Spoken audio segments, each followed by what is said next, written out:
అలసత్వంతో కూడుకున్న వారై ఉంటారు. అలసులు మందబుద్ధియుతులు.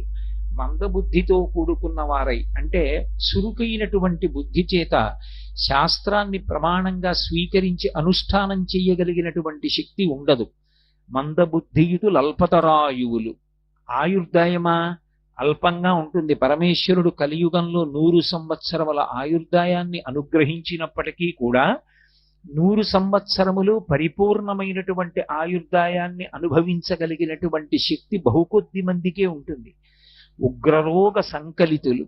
భయంకరమైనటువంటి రోగాలు ఎప్పుడూ కొత్త కొత్తవి ప్రబలుతూనే ఉంటాయి. ఎంతమంది వైద్యులు వస్తారో, ఎన్ని ఔషధములు కనిపెట్టబడతాయో అన్నిటికి మించి మళ్ళీ కొత్త కొత్త రోగాలు ప్రబలి మనుష్యుల్ని పడగొడుతుంటాయి. కాబట్టి ఉగ్రరోగ సంకలితులు.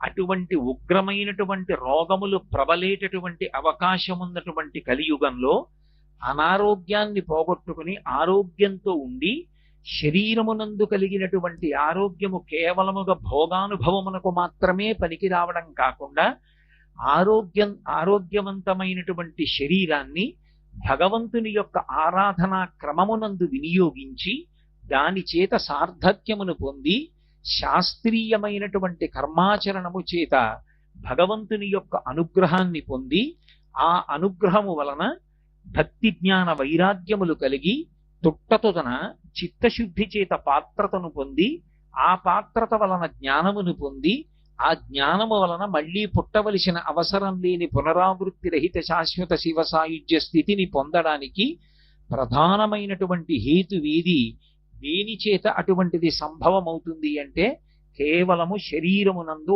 ఆరోగ్యమున్నటువంటి కారణము చేతనే. అటువంటి ఆరోగ్యమును ఇవ్వగలిగిన వాడెవరు అన్నారు అంటే ఆరోగ్యం భాస్కరాదిచ్చేత్. సూర్య భగవానుడి యొక్క అనుగ్రహము చేత మాత్రమే ఆరోగ్యము సంభవము. అందుకే మనకి ఇప్పటికీ ఉపాసనా క్రమంలో ఆరోగ్యం పొందాలి అంటే సూర్యనారాయణమూర్తిని ఆరాధన చెయ్యడం అనేటటువంటిది మాత్రమే ప్రమాణంగా ఉంది. సూర్యుడు విశేషమైనటువంటి ఆరాధనని కోరుకునేటటువంటి లక్షణం ఉన్నవాడు కాడు. సూర్య భగవానుని యందు ఎంతటి సౌలభ్యముతో కూడుకున్నటువంటి ఆరాధన ఉంటుంది అంటే ఆయన కేవలము నమస్కారము చేత ప్రీతి పొందుతాడు. నమస్కారం అంటే ఒంటి చేత్తో చేసేటటువంటిది నమస్కారం కాదు. 2 చేతులు కలిపి మూర్ధన్య స్థానమును ఆ 2 చేతులకి కలిపి తాటించి ఆయన వంక తిరిగి వంగి నమస్కరించినంత మాత్రం చేత అనుగ్రహిస్తాడు. పైగా సూర్యోపాసన ఒక్కదాని యందే ఒక విశేషం ఉంది. మిగిలినటువంటి ఏ దేవతా స్వరూపానికైనా సరే భగవంతుడు ఆ పదార్థాన్ని స్వీకరించాలి అంటే ఒకే ఒక్క మార్గం ఉంటుంది. సనాతన ధర్మంలో వీరొక మార్గం లేదు. ఇతర విశ్వాసములకు సనాతన ధర్మమునకు అక్కడ ప్రధానమైనటువంటి భేదం. అగ్ని ప్రధానం చేసుకుని ఆరాధన చేస్తాం. హోమ ప్రక్రియ అని యజ్ఞయాగాది క్రతువులలో హోమకుండాన్ని పెట్టి అందులో స్వాహాకారంతో దేవతని పిలిచి హవిస్సునిస్తే హవ్యవాహనుడైనటువంటి అగ్నిహోత్రుడు పట్టుకెళ్లి హవిస్సుని దేవతలకిస్తే దేవతలు తింటారు. 2వ మార్గం నివేదన. నైవేద్యం చేస్తే ఆయన కన్ను విప్పి చూస్తాడంతే తప్ప ప్రీతి పొందుతాడు. దృష్టిపాతము చేత ప్రీతిని పొందుతాడు తప్ప కేవలము నైవేద్య మంత్రం చేత ఆయన స్వీకరిస్తాడా అంటే అలా చెప్పడం చాలా కష్టం. కానీ భక్తి విశేషమైనటువంటి స్థితిలో ఉందనుకోండి, అటువంటి వారు భక్తితో చేసినటువంటి నివేదనని మాత్రం పరమేశ్వరుడు స్వీకరించి తిన్నాడు అనడానికి ఎన్నో చోట్ల దృష్టాంతములు ఉన్నాయి. అందుకే నైవేద్య మంత్రం భక్తితో కూడుకుని ఉంటుంది. అందుకే మీరు మనసు చేత భావన చేయడమే ఎక్కువగా ఉంటుంది. అందులో మధ్యే మధ్యే పానీయం సమర్పయామి అని ఒక ఉపచారం. మధ్యే మధ్యే పానీయం సమర్పయామి అన్నది ఎందుకు అన్వయం అవుతుందంటే మీరు ప్రీతితో ఇచ్చినటువంటి దాన్ని ఆయన తింటున్నాడన్న భావనతో మనసు దాన్ని చూడగలిగితే, అలా అనుభవించగలిగితే, అలా అనుభవించినది నిజమైతే. అంటే నేను ఇది ఎంతవరకు మీతో ప్రస్తావన చేయవలసి ఉంటుందంటే ఒక పాయసాన్ని తీసుకొచ్చి నేను ఒక బంగారు పాత్రలో పోసి పరదేవతకి నివేదన చేశాను అనుకోండి, అమ్మవారు దాన్ని తాగుతోంది అని నేను భావన చేసినప్పుడు ఆ పాత్ర కింద నుండి నాకు ఆవిడ కింది పెదివి కనపడాలి. నేను మంచినీళ్లు తాగుతున్నాను అనుకోండి, నా కింది పిరివి కనపడుతుందా కనపడదా? పై పెదవి కనపడదు, కింది పిరివి కనపడుతుంది గ్లాసు కింద నుంచి. అలా భావన చేసి ఆవిడ గుటక వేసినప్పుడు కంఠంలో కదులుతున్నటువంటి కదలికలను కూడా దర్శనం చేసి స్వతంత్రంగా త్యాగరాజస్వామి కీర్తన చేస్తారు వడ్డన గురించి. అమ్మా అమ్మ అంత తొందరగా తాగకు, వెక్కిళ్ళు వస్తాయి, ఒక్కసారి ఆగు, కాసిని మంచినీళ్ళు తాగు మధ్యలో అని మధ్యే మధ్యే పానీయం సమర్పయామి అంటే ఆవిడ పాయస పాత్ర పక్కన పెట్టి మళ్ళీ కాసిని మంచినీళ్లు తాగిందని భావన చేసి మళ్ళీ ఆవిడ పాయస పాత్ర పట్టుకుని తాగుతోందని అనుభవించగలిగిన హృదయం ఉంటే ఆమె స్వీకరించవచ్చు.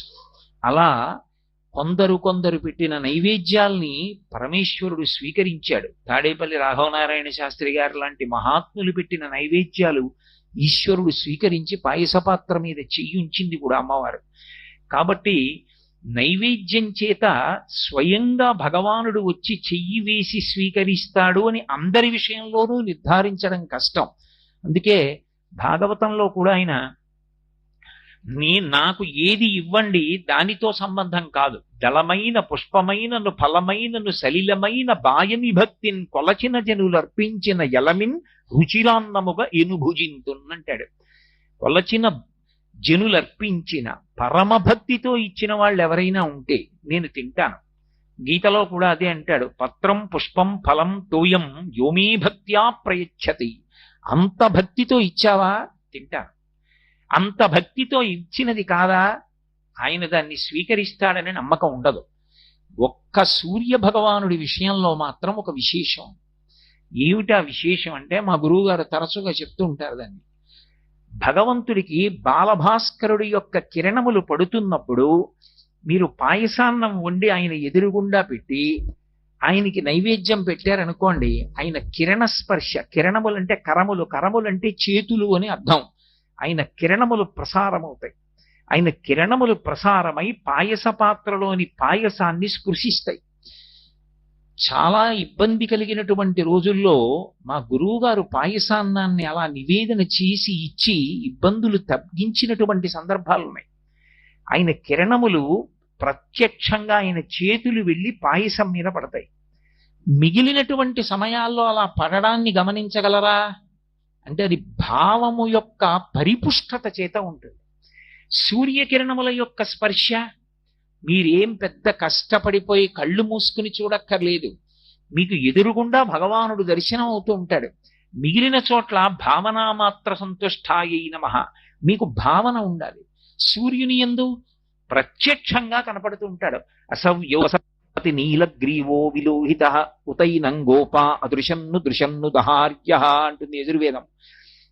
నీలరుద్రుడు ప్రాతకాలమునందు ఉండేటటువంటి సంధ్యాకాలంలో అరుణారుణ కాంతులతో ఆకాశంలో ఎవరికి కనపడతాడు అంటే ప్రజ్ఞాపాతవములు, పాండితీ ప్రకర్ష, పరమభక్తి ఉన్న వాళ్ళకి కాదు, కేవలముగా ఏమీ తెలియకపోయినటువంటి ఆజ్ఞైనటువంటి గోపకాంతలు తమ తల మీద నీటి కడవ పెట్టుకుని పొద్దున్నే తల కడిగితే మొలకడగడం చేతకాక, మొలకడిగితే తల కడగడం చేతకాక, స్నానం కూడా చెయ్యకుండా చెరువులోని నీళ్లు కుండలో పట్టి తల మీద పెట్టుకుని నడిచి వెళ్ళిపోయేటటువంటి అమాయకులైనటువంటి కాంతలు కూడా ఆ సమయంలో భగవానుణ్ణి దర్శనం చెయ్యవచ్చు.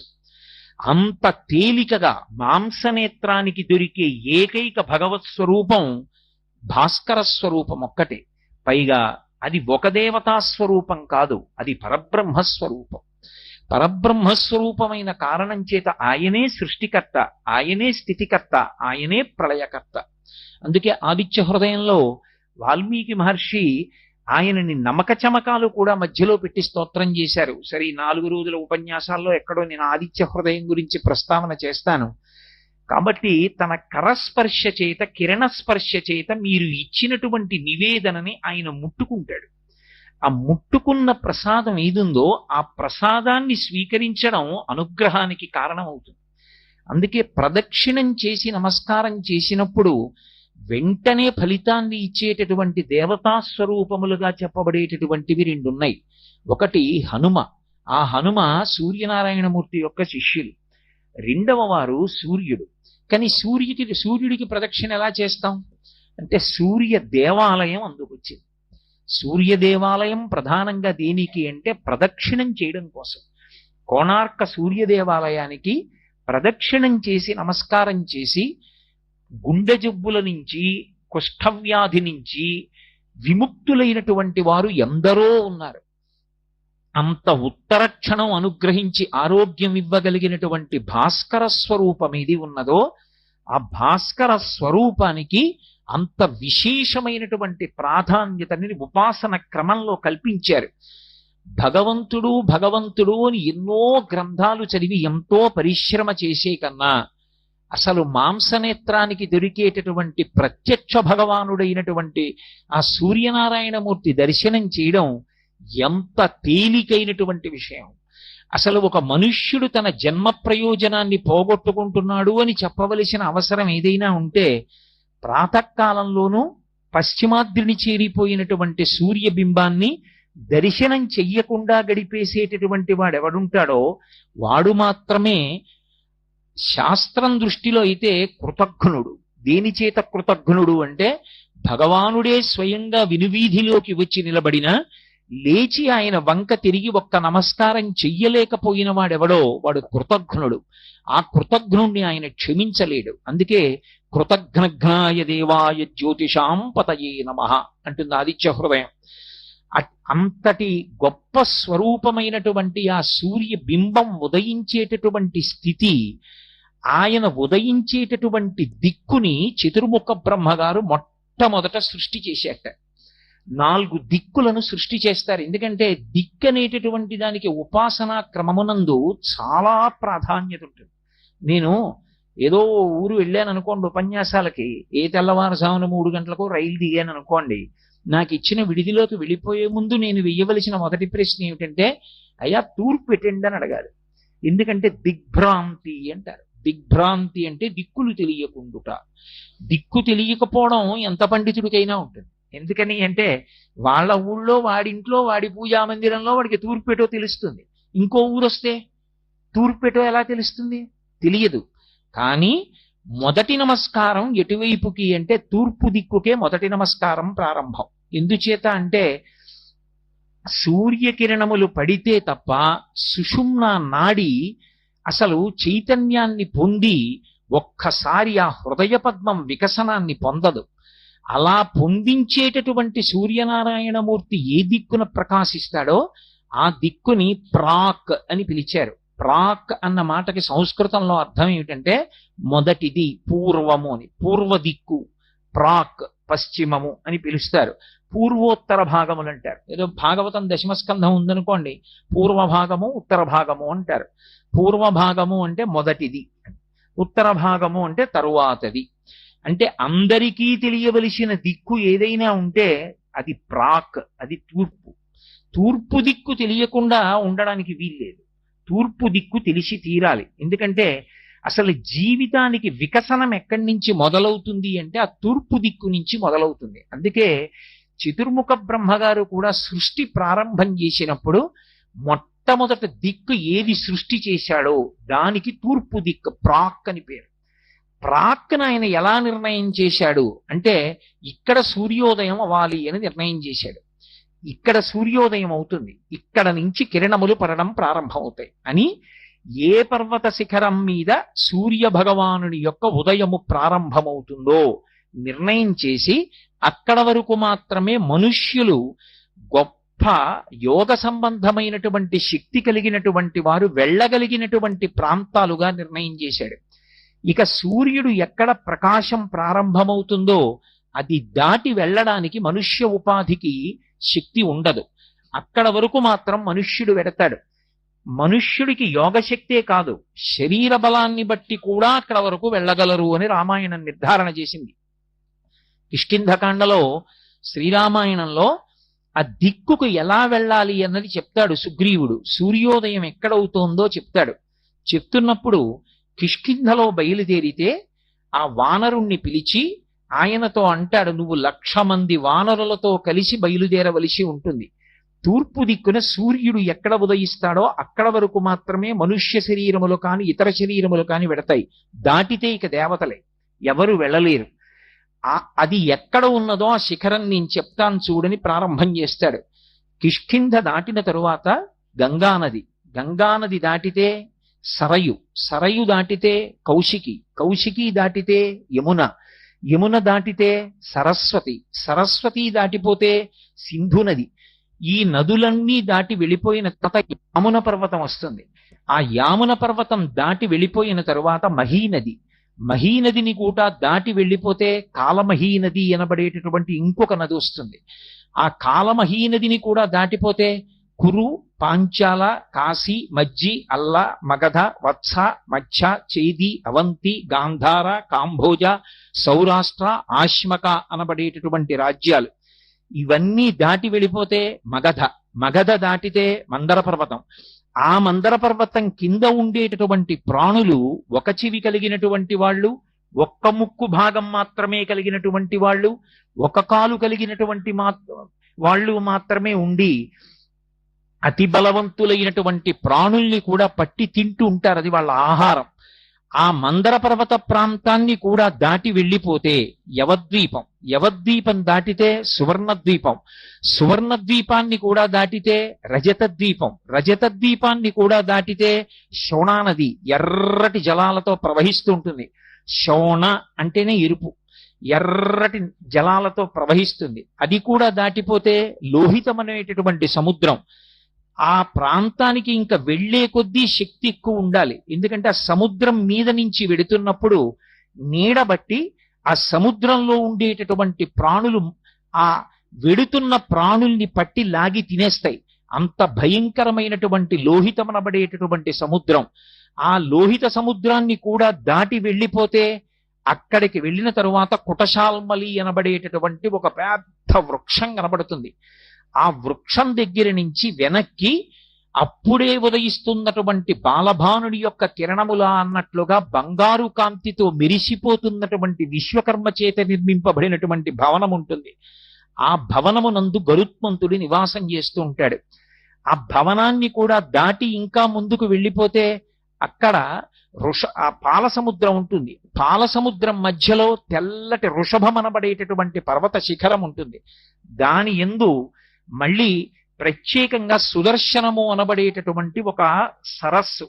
ఆ సరస్సులో పద్మకింజిల్కములతో కూడుకున్నటువంటి సువర్ణ కేసరములతో కూడుకున్నటువంటి అపారమైనటువంటి సుగంధమును విరజిల్లేటటువంటి తామర పుష్పాలుంటాయి.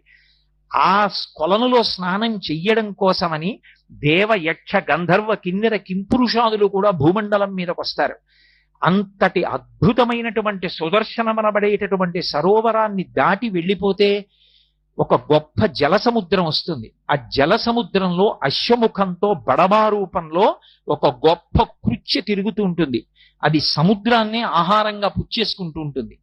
ఆ జలసముద్రాన్ని కూడా దాటి వెళ్ళిపోతే అక్కడికి వెళ్ళిపోయిన తరువాత జాతరూప శిల అనబడేటటువంటి గొప్ప పర్వతం ఉంటుంది. ఆ పర్వతానికి ఉండేటటువంటి శిఖరం మీద మహానుభావుడైనటువంటి ఆదిశేషుడు 1000 పడగలతోటి 1000 తలలతో నల్లటి వస్త్రములను కట్టుకుని తపస్సు చేస్తూ కూర్చుని ఉంటాడు. ఆయనని కూడా దాటి ముందుకు వెళ్ళిపోతే ఆ వెళ్ళిపోయిన తరువాత అక్కడ కనపడుతుంది అద్భుతమైనటువంటి ఉదయ పర్వతము. ఆ ఉదయ పర్వతంలో సౌమనసము అనబడేటటువంటి ఒక శిఖరం ఉంటుంది.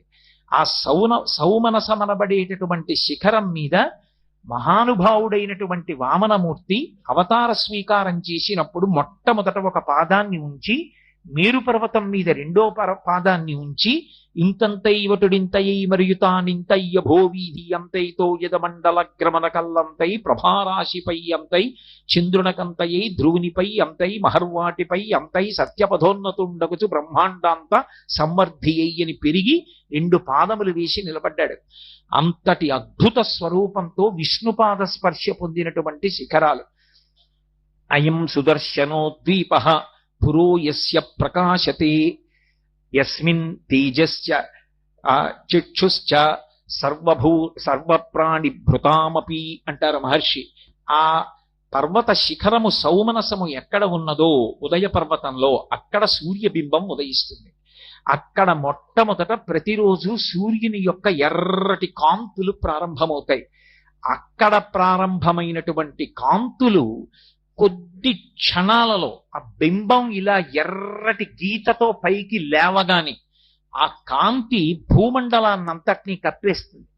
ఆ కప్పేసినప్పుడు ఎర్రటి బింబంగా పైకి లేస్తాడు. ఆయన యొక్క కాంతి కిరణములే సమస్త భూతముల యొక్క కన్నుల మీద పడతాయి. యస్మిన్ తేజశ్చ చక్షుశ్చ, అన్ని భూతముల యొక్క కన్నుల మీద పడి చైతన్యము కలుగుతుంది. కలిగి సమస్త ప్రాణులు కందెరయగుచు అంటారు తిక్కన గారు. అన్ని ప్రాణులు కళ్ళు తెరుస్తాయి. కళ్ళు తెరిచి ఎదురుగుండా ఉండేటటువంటి వస్తువుల్ని చూడడం మొదలు పెడతాయి. ఈ చూడడం మొదలు పెట్టడం అనేటటువంటిది భోగముల యందు సగం భాగం. ప్రత్యేకించి భోగం అనుభవించాడండి అంటారు, సుఖాలు అనుభవించారండి అంటారు.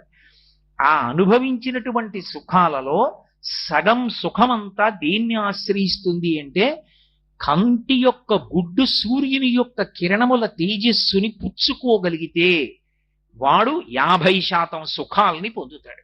లేనినాడు ఈ బ్రహ్మాండమునందు ఎన్ని సుఖములున్నాయో అందులో 50% సుఖాలు వాడికి లేనట్టే. అందుకే సుఖములన్నీ దేన్ని ఆశ్రయిస్తాయంటే సూర్య కిరణమును ఆయన కాంతి కన్ను పుచ్చుకోవడం మీద ఆధారపడి ఉంటుంది. ఎందుకని అంటే మీరు చూడండి, కళ్ళొక్కట్లేవు. భార్యని చూస్తాడా, తల్లిని చూస్తాడా, తండ్రిని చూస్తాడా, కడుపున పుట్టిన బిడ్డల్ని చూస్తాడా, పర్వత శిఖరాలు చూస్తాడా, దేవాలయాన్ని చూస్తాడా, ధ్వజస్తంభాన్ని చూస్తాడా, ఉత్సవమూర్తిని చూస్తాడా, మూల విరాట్ని చూస్తాడా, గురువు గారిని చూస్తాడా, గురువు గారి పాదములు చూస్తాడా? ఏం చూస్తాడు? భోగములలో సగం భోగాలు పోవడం, జీవితంలో భయం, ఈ రెండు దేని చేత ఉంటాయంటే కంటి యొక్క గుడ్డు సూర్యుని యొక్క కిరణమును పుచ్చుకోలేనటువంటి స్థితి చేత. అందుకే ఇన్ని భోగాలకి కారకుడై మహానుభావుడైనటువంటి సూర్యుడు ఆ పర్వత శిఖరం మీద, సౌమనస పర్వత శిఖరం మీద ఉదయిస్తాడు. బంగారుతో తయారు చేయబడి ఆ పర్వత శిఖరము పచ్చటి కాంతితో ప్రకాశిస్తూ ఉంటుంది. ప్రకాశించేటప్పుడు అరుణ కిరణాలతో ఎర్రటి కాంతితో ఆయన ఉదయించినప్పుడు ఆయన కాంతి పడి ఈ బంగారు పర్వత శిఖరము ఆయన యొక్క కాంతి కలిసి ఒక పెద్ద నెగడు, అంటే భోగి మంట వేస్తారే అలాంటి మంట మండుతోందా అన్నట్టుగా ప్రాక్ ఆ దిక్కంతా కూడా ఎర్రబడుతుంది. అదే అరుణోదయము అని పిలుస్తారు. అంత ఎర్రటి కాంతితో ప్రారంభమవుతుంది. ఎవరు ఆ ఎర్రటి కాంతి వంక చూసి నమస్కారం చేస్తారో వాళ్ళకి ఆ రోజు దురితముల యొక్క ఫలితములుగా రావలసినటువంటి దుష్ఫలితములు ఏ ఉంటాయో వాటన్నిటినీ కూడా చీకట్లను ఎలా చిమ్మేస్తాడో అలా చిమ్మేస్తాడు. చిమ్మి పద్మములను వికసనం చేయిస్తాడు. సూర్యకిరణం పడితే పద్మం వికసిస్తుంది. పద్మమునందు ఎవరుంటారంటే లక్ష్మీదేవి ఉంటుంది. లక్ష్మీదేవి యొక్క స్థానములలో ఒకటి పద్మం.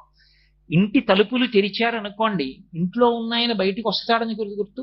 ఇంటి తలుపులు వేసేసాడంటే ఆయన బయటికి రాడు, అందుకు తలుపు వేసుకున్నాడు. ఆయన తలుపులు తీశాడంటే ఆయన బయటికి వస్తాడు, లేదా మీరు లోపలికి వెళ్ళవచ్చు. ఇప్పుడు ఆయనైనా బయటికి వచ్చి మీకు అనుగ్రహిస్తాడు, లేదా మీరైనా వెళ్ళి ఆయన దర్శనం చేసి అనుగ్రహాన్ని పొందొచ్చు. పద్మము వికసనాన్ని పొందింది అంటే లక్ష్మి యొక్క అనుగ్రహము ప్రారంభమైనది అని గుర్తు. లక్ష్మీ కటాక్షమును కల్పింపగలిగిన వాడెవరు అంటే సూర్యనారాయణమూర్తి ఒక్కడే.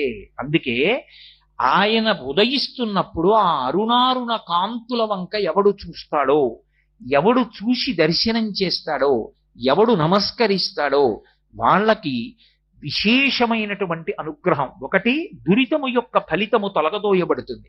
అంటే గత జన్మలలో చేసుకున్న పాపము యొక్క ఫలితము ఇవాళ రావలసి ఉందనుకోండి, అది తొలగిపోవడానికి కారణం ఏది అంటే సూర్యనారాయణమూర్తికి చేసేటటువంటి నమస్కారం. ప్రత్యక్షమైన భగవానుడు, ఎక్కడికి వెళ్ళక్కర్లేదు, మన ఇంట్లో మనం నిలబడి నమస్కారం చేసేయచ్చు. రెండవది, ఆయన లక్ష్మీ కటాక్షాన్ని ప్రసరింపచేస్తాడు. ఏ దురితము ఉన్నదో దాన్ని పోగొట్టడమే కాదు, దాని స్థానంలో ఐశ్వర్యాన్ని తీసుకొచ్చి నింపుతాడు. అందుకే యోగము క్షేమము అంటారు. ఈ రెండు ఈశ్వరుడు ఇస్తాడు. క్షేమము అంటే ఉన్నది ఉండుట, ఏది ఉండాలో అవన్నీ ఉండాలి. అందుకే పూర్వం ఉత్తరం రాస్తే క్షేమం అని రాసేవారు. అంటే అవతలవాడు చదువుకుని ఉద్వేగపడక్కర్లేదు, ఏవేవి ఉండడం వల్ల నేను సంతోషంగా ఉంటానని నువ్వు అనుకుంటున్నావో అవన్నీ ఉన్నాయి, ఏవీ జారిపోలేదు. యోగం, నేను సుఖపడడానికి కావలసినటువంటి వస్తువులలో కొత్త వస్తువులు సమకూడే యోగం. ఏదో ఇంతవరకు నాకు ఒక వాహనం లేదు, కాలినడకన వెడుతుండేవాణ్ణి, నేను నిన్న ఒక వాహనం కొనుక్కున్నాను అనుకోండి, ఇప్పుడు నాకు వాహన యోగం పట్టింది అంటే కొత్తగా నాకు ఒక సుఖం వచ్చింది. యోగమును క్షేమమును ఇవ్వగలిగిన వాడు పరమాత్మ. క్షేమమునకు భంగకరము ఆపద. ఆపద అంటే మన బుద్ధి చేత తప్పించుకోలేనిది, ఈశ్వరుడు మాత్రమే తప్పించగలిగిన దానిని ఆపద అని పిలుస్తారు. ఆ ఆపదను తొలగించగలిగిన వాడెవరు అంటే ఆ అరుణారుణ కాంతులతో ఉన్నటువంటి సూర్యనారాయణమూర్తికి నమస్కారంతో రోజు ప్రారంభం అవ్వాలి. అందుకే త్రైవర్ణికులు అంటారు. అంటే యజ్ఞోపవీతం వేసుకునేటటువంటి అధికారం ఉన్నటువంటి వర్ణముల యందు జన్మించినటువంటి వారు కొంతమంది ఉంటారు. వాళ్ళకి సూర్యోదయ కాలమునందు, మధ్యాహ్న కాలమునందు, ప్రదోష కాలమునందు విశేషమైనటువంటి విధి ఏర్పాటు చేయబడింది.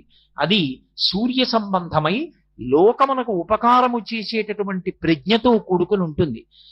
4వ వర్ణము వారు సూర్యోదయ సమయంలో ఏమీ చెయ్యకుండా ఉండవచ్చు అని అనుకోకూడదు. స్కాంద పురాణంలో వ్యాస భగవానుడు సూర్యోదయ సమయంలో తప్పకుండా సూర్యనారాయణమూర్తి వైపు తిరిగి చెయ్యవలసినటువంటి స్తోత్రాన్ని మనకిచ్చాడు. అవి మేము కాకినాడ పట్టణంలో ముద్రణ చేయించి ఇస్తే ఇవాళ ఎంతో మంది ప్రతిరోజు సూర్యోదయానికి చదువుకుంటూ ఉంటారు. ఆ వ్యాస భగవానుడిచ్చిన స్తోత్రం ఏదుందో దానిని 4వ వర్ణము వారు ప్రాతకాలంలో ఆ స్తోత్రం చెయ్యాలి సూర్యానుగ్రహం కోసం.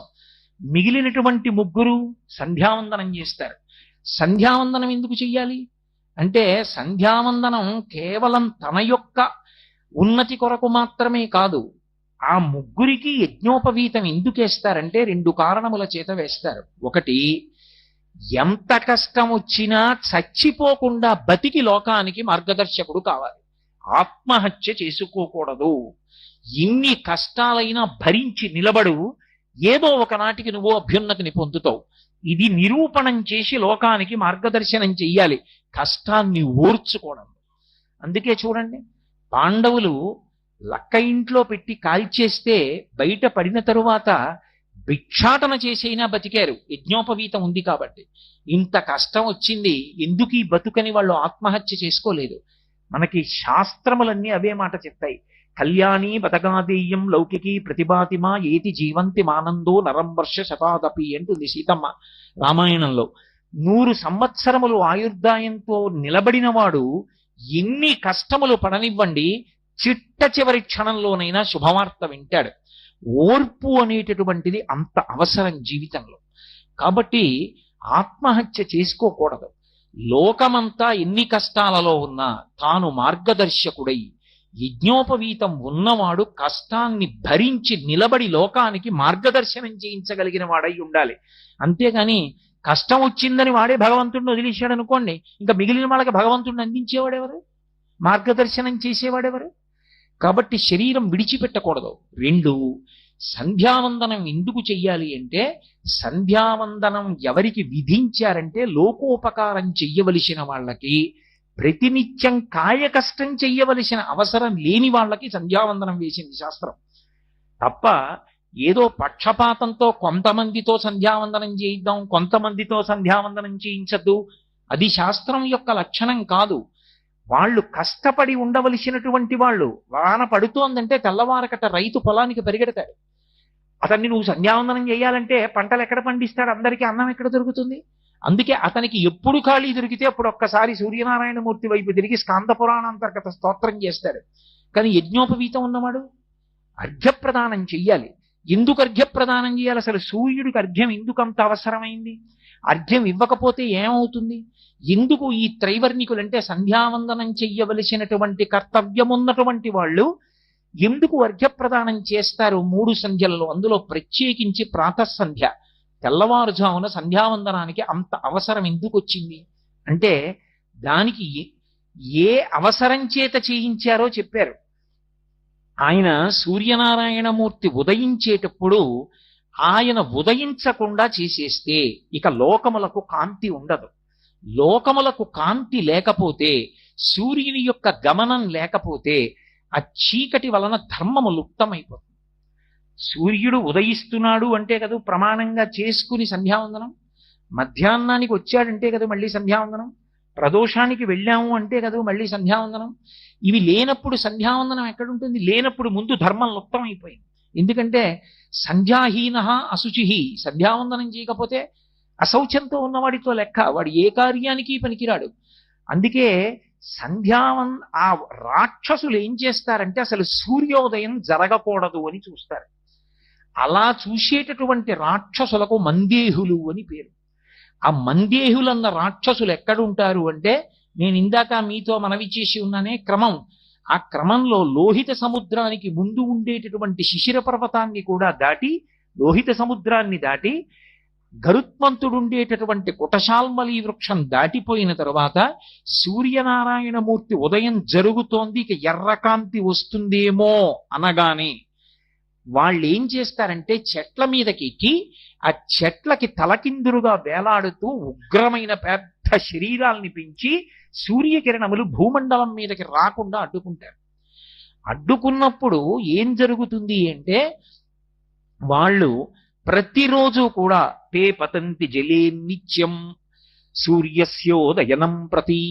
ఏ కారణం చేత అంటే అభితప్తాః స్మ సూర్యేణ లంబంతే స్మ పునః పునః నిహతా బ్రహ్మతేజోభిః అహన్యా హనిరాక్షసాః అని. వాళ్ళు అలా చెట్లకి తలకిందులుగా వేలాడుతూ సూర్యబింబానికి అడ్డొచ్చి ఇక సూర్యుని యొక్క కిరణములు పడకుండా ఆపేటటువంటి సమయంలో సూర్యుడు ఉగ్రమైన స్వరూపాన్ని పొందుతాడు. ఒకసారి నా కర్తవ్యతానిష్టకి, నా కారుణ్యానికి ఎదురొస్తున్నారు, మీరు నన్ను ఉదయించకుండా అడ్డుకుంటున్నారని చూస్తాడు. ఆయన అభితప్తాః స్మ సూర్యేణ, ఆయన యొక్క కాంతి చేత తప్తమవుతారు. వాళ్ళు తప్తమై ఆ వేడి భరించలేక చెట్ల కొమ్మలలోంచి ఆ కింద ఉండేటటువంటి సముద్రంలోకి పడిపోతారు, లోహిత సముద్రంలోకి పడిపోయి మళ్ళీ వాళ్ళు తేరుకొని సాయంకాలం అయ్యేటప్పటికి మళ్ళీ చెట్లు ఎక్కుతారు. ఇవాళ కాకపోతే రేపు, రేపైనా ఎలా అడ్డొస్తాడు, రేపైనా ఎలా ఉదయిస్తాడు, లోకానికి ధర్మనాశనం చేస్తాం అని రాక్షసులు ప్రారంభమవుతారు. అందుకే అక్కడ గాని ఇక్కడ గాని ఎక్కడ గాని ముందు పాడు చెయ్యాలని చూసేది రాక్షసులే. కాబట్టి ఉత్తిష్టంతో భూత పిశాచాః ఏతే భూమి భారకాః ఏతేషామ అవిరోధేన బ్రహ్మకర్మ సమారభే. నాకు మీకు ఏమి విరోధం లేదు, మేము బ్రహ్మకర్మ చేద్దాం అనుకుంటున్నాం, మీకు ఇష్టం ఉండదు, తప్పుకోండి అని నీళ్లు చల్లుతారు. అలాగే నిహతా బ్రహ్మతేజోభిః, స్నానం చేసి వచ్చి ఎవరికి గాయత్రి మంత్రం ఉపదేశం చెయ్యబడిందో, ఎవడు సంధ్యావందనం చెయ్యాలని శాస్త్రం విధించిందో వాడు సంధ్యావందనానికి కూర్చుని అర్ఘ్యాన్ని విడిచిపెడుతున్నప్పుడు, అందుకే అర్ఘ్యప్రదానము బ్రహ్మాస్త్రమే అంది శాస్త్రం. బ్రహ్మాస్త్ర ప్రయోగంతో సమానం ఏది అంటే అర్ఘ్యాన్ని విడిచిపెట్టడమే. ఇంట్లో నియమంగా సంధ్యావందనం చేసి సూర్యమండలం వైపుకి చూస్తూ అంత భక్తితో అర్ఘ్యం ఇచ్చేటటువంటి వాడు ఇంట్లో ఉన్నాడనుకోండి, అటువంటి వాడొక్కడు ఇంట తిరిగిన కారణం చేత ఎటువంటి ఉగ్రభూతమో కూడా ఇంట్లో ప్రవేశించడానికి వీల్లేదు. కాబట్టి ఆ నిహతా బ్రహ్మతేజోభిః వాళ్ళు అర్ఘ్యప్రదానం చేసి పళ్ళెంలో నీళ్లు విడిచిపెట్టగానే సూర్యమండలం వైపుకి తిరిగి, అది కేవలం నీటిలో ఉన్న శక్తి కాదు, వాళ్ళు చేసినటువంటి గాయత్రి మంత్రంతో కలిపి విడిచిపెట్టినటువంటి ఆ అర్ఘ్యజలములు, ఆ మంత్రశక్తి 24 బీజాక్షరములు 24 ఋషులతో 24 దేవతలతో ఉంటాయి. అవి ఆ మంత్రాన్ని స్వరంతో చదివి అర్ఘ్యప్రదానం చెయ్యగానే ఈ మంత్రముల యొక్క ప్రకంపనలు అక్కడ వరకు వెళ్ళి వాళ్ళని నిహతా బ్రహ్మతేజోభిః ఒక్క దెబ్బ కొట్టాయి. కొట్టేటప్పటిక ఆ మందేహులన్న రాక్షసులు వెనక నుంచి వచ్చినటువంటి ఈ బ్రహ్మతేజస్సుతో మంత్రాన్ని స్వరంతో చదువుతూ విడిచిపెట్టినప్పుడు అర్ఘ్యజలములు విడిచిపెట్టిన సందర్భంలో వచ్చినటువంటి మంత్ర సంబంధమైన స్వర ప్రకంపనల చేత, రెండు ముందు వైపు నుంచి వచ్చినటువంటి సూర్య కిరణముల చేత అభితప్తమై వాళ్ళు పట్టు విడిచిపెట్టి సముద్రంలో పడిపోతారు. అందుకే లోకోపకారము చేయుట కొరకు సంధ్యావందనము. అసలు అది చెయ్యలేదనుకోండి త్యాగబుద్ధి అలవడదు. త్యాగేనైకే అమృతత్వమానసు. కేవలం అలంకారప్రాయంగా యజ్ఞోపవీతం వేసుకోమని చెప్పలేదు శాస్త్రం. వేసుకున్నావు అంటే ఎక్కడది యజ్ఞోపవీతం అని అడిగారు. ఎక్కడది, ఇది ఎవరు తయారు చేశారు, అసలు అలా వేసుకోమని ఎవరు చెప్పారు అని అడిగారు. అడిగితే యజ్ఞోపవీతం పరమం పవిత్రం ప్రజాపతిర్యత్ సహజం పురస్తాత్. ఇది ఒకరు తయారు చెయ్యలేదు.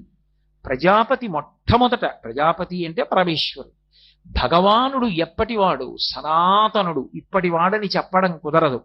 ఇప్పటివాడు అని చెప్పడం కుదరనటువంటి పరమ సనాతనుడైనటువంటి పరబ్రహ్మమునకు తనంత తాను సహజముగా యజ్ఞోపవీతం ఉన్నది. అది ఎవరు సృజించారు అంటే ఈశ్వరుడు ఎంతటి సనాతనుడో యజ్ఞోపవీతం అంతటి సనాతనము. అంత గొప్పదైన యజ్ఞోపవీతాన్ని వేసుకోవడానికి అధికారం తండ్రి కల్పించి ఉపనయనం చేస్తే ఆ యజ్ఞోపవీతం విడిచిపెట్టి తిరిగిన వాడి కన్నా నీచుడు లోకంలో ఇంకొకడు. కాబట్టి సూర్యోదయం అనేటటువంటి దాని వెనక అంత విశేషం నడుస్తుంది. ఎందుకు సూర్యోదయానికి అంత గొప్పతనం ఇచ్చారంటే బ్రహ్మగారు చెప్పుకున్నాడు స్వయంగా, ఆయన మీదనే జగత్తంతా ఆధారపడింది. అందుకని ఆయన ముందు ఎటు ఉదయించాలో నేను నిర్ణయం చేశాను. ఆయన ఎటు ఉదయించాలో నిర్ణయం చేసి ఇది ఆయన దిక్కని చెప్పాను కాబట్టి ఇది ప్రాక్ అని సంతోషపడిపోయాడు. అంటే బ్రహ్మగారంతటి వాడు దిక్కులను సృజించినప్పుడు సూర్యుడు ఎక్కడ ఉదయించాలో నిర్ణయం చేసి దానిని ప్రాక్ అని పిలిచాడు. అంటే తూర్పు దిక్కుకి ఎంత గొప్పతనం ఉందో చూడండి. అందుకే ఏ పని చెయ్యండి తూర్పుకి తిరిగి నమస్కారం చేస్తారు. అందుకే సుందరకాండలో కూడా ఆయన దక్షిణ దిక్కుగా వెళ్ళవలసి వచ్చిన హనుమ అంజలిం ముఖం కుర్వన్ పవనాయ ఆత్మయోనయే తదోహి వృతే గంతుం అని ఆయన తూర్పు దిక్కుకి తిరిగి నమస్కారం చేస్తాడు. దక్షిణ దిక్కుకి వెళ్ళవలసి ఉండి కూడా. అంటే తూర్పు దిక్కుకి నమస్కారం చేయడం ఎందుకు అంటే భగవానుని యొక్క ప్రత్యక్ష స్వరూపం కన్నుల ముందు కదలాడేటటువంటి దిక్కు తూర్పు దిక్కుయే. ఆయన బయలుదేరుతున్నప్పుడు ఒక విశేషం జరుగుతుంది. ఇది చెప్పినవాడు ఎవరో సామాన్యుడు అనుకోకండి. ఇప్పుడు నేను చెప్తున్న విషయాన్ని చెప్తున్నవాడు మయూరభట్టు అని ఒక మహాకవి. ఆయనకు ఒకప్పుడు కుష్ఠవ్యాధి వచ్చింది. వచ్చి వేళ్ళు ఊడి కింద పడిపోతున్నాయి. కింద పడిపోతుంటే ఆయన కోణార్క వెళ్ళి కోణార్కలో ఉన్నటువంటి సూర్య దేవాలయానికి ప్రదక్షిణాలు చేశాడు. ప్రదక్షిణం చేసి రోజు సూర్య భగవానుడి వంక తిరిగి స్తోత్రం చేశాడు. అప్పుడు ఆయనను అనుగ్రహించి సూర్య భగవానుడు ఆయనకు వచ్చిన కుష్ఠవ్యాధి పోగొట్టాడు. పోగొట్టినప్పుడు అరుణారుణ కాంతులతో వస్తున్నటువంటి ఆ సూర్య రథాన్ని చూస్తే, అందుకే సూర్యుడికి ఎంత గొప్పో సూర్య రథానికి అంత గొప్ప ఉంది. సూర్య రథాన్ని స్మరించినా, సూర్య రథాన్ని భావన చేసినా, ఆయన వస్తున్నటువంటి వేళ రథం వంక చూసినా కూడా అంతటి అభ్యున్నతి కలుగుతుంది. దాన్ని నేను చెప్పట్లేదు, మయూరభట్టు చెప్పాడు మహానుభావుడు. ఎందుచేత అంటే మీరు చూడండి, లోకంలో శివరథం అండి అని కట్టి పూజ చేయరు, విష్ణురథం అండి అని కట్టి ఇళ్లలో ఎవరు పూజ చేయరు. సూర్యరథం అండి అని మాత్రం కట్టి పూజ చేస్తారు. ఎప్పుడు మాఘమాసం వస్తే ప్రత్యేకంగా ఆదివారాల్లోనూ రథసప్తమి నాడు ప్రకృతి చేత ఆ సమయంలో ఏది ఇవ్వబడుతుందో దానితో కడతారు. ఆ సమయంలో చిక్కుడుకాయలు ఎక్కువ వస్తాయి. చిక్కుడుకాయలకి వెదురు పుల్లలు గుచ్చి సూర్యరథం కట్టామని సూర్యరథం పెట్టి చిక్కుడాకు వేసి అందులో పాయసాన్నం పెట్టి ఆయనకి నైవేద్యం పెడతారు.